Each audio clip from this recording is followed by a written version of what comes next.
Simayini özünü yoshirishqa, özünü qo'g'dashqa eng moyil kishi desam, buni qanday qaraysiz?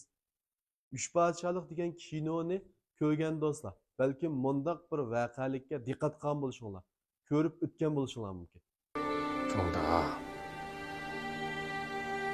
我原本想把冲儿托付给你，可惜天不遂人愿呐。冲儿虽然不在了，但我还是想用你。这样吧，你再从其他公子里选一个。禀丞相，在下虽然和少公子只相处了3天，但却深深为他的睿智所折服。在下想在少公子陵畔扎炉而居，为他守灵3年。 Sizlar mushu voqealikni ko'rgandan keyin qandayroq o'yda, qandayroq bir tafakkurda bo'ldinglar. Ham bu ko'rinishda Savsovninki eng kichik o'g'li Savchung o'lib ketdi. Savchungninki asldagi shu vaqt ustozi dal Simayi. Bu vaqtda Savchung o'lgandan keyin Savsov Simayiga tanlash fursati berdi. Yana mening qilib qolgan 3 balamdan sen o'zing xohlaganni shogird qilib olgin, shularga ustoz bo'lgin, men sana shunda tanlash fursati berma deydi. Ammo Simayi biroz o'ylanib o'tgandan keyin men hech qaysisini tanlamayman. Men eng kichik shahzoda Savchungninki qabrisini 2 yil tavob qilay. Ashiyada shuni qabrisini baqay. Hech qanday ish qilmay 2 yil jarayonida.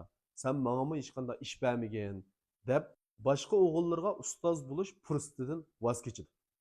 Sizlarchi mush yerdagi Savsovninki Simayiga bergan fursati zodi nimadan derak berdi? Mushuni o'ylash baqqanlar bormi? Endi Simayininki Savsovning o'g'illariga ustoz bo'lishni rad qilib, Savchungninki qabrisini 2 yil biqishni tanlashi zodi nima uchun? Agar mushning tigi yetalaydigan bo'lsak, biz Simayi bilan Savsovninki nima maqsadda mushu gapni qilganligini, ularning qandayroq odam ekanligini xeli to'liq tushuna olamiz. Agar buning javobini biladigan do'stlar, mushu jihatda o'yinib boqqan do'stlar bo'lib qolsanglar, inkas rayoniga qoldirib qo'yinglar.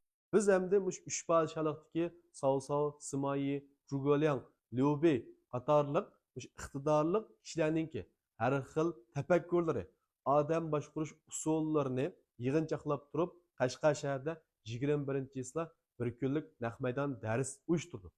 Bu darsda Izdam muallim g'arib sayohat bilan boshqarishni, ya'ni boshqarish tadbirlarini ko'pchilik so'zlab berdi. Men 3 podshohlik bilan boshqarish tadbirlarini sizlarga so'zlab berma. Bir kunlik darsda biz 2 klassik asardagi personajlardan boshqarishni o'rganamiz, o'zimizning korxona tijoratiga shuni bog'lab o'tganmiz. Agar mushu darsga men qatnashib boqay deydigan do'stlar bo'lib qolsanglar, ayrim xonaga sizdan uchur qilsanglar bo'ladi.